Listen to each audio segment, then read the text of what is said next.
আসসালামু আলাইকুম, কেমন আছেন সবাই? অবশ্যই সবাই ভালো আছেন। তো আজকে একটা রান্না নিয়ে আসলাম।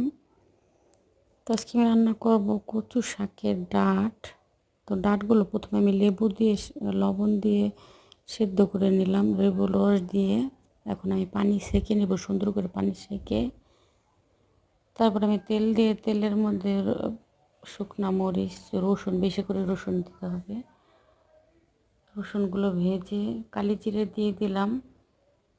এখন আমি ওই সেদ্ধ করে পানি ঝরা রাখা কচুর ডাঁটগুলো দিয়ে দিলাম। এখন আমি হালকা একটু হলুদ দিয়ে নিব।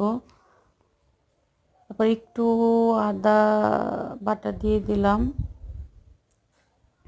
পেঁয়াজ দিয়ে দিলাম।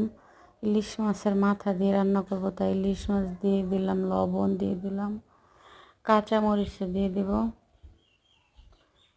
তো এগুলো দিয়ে আমি সুন্দর করে ভেজে নিতে হবে, অনেকক্ষণ সময় নিয়ে পানিগুলো একদম টানাই নিতে হবে।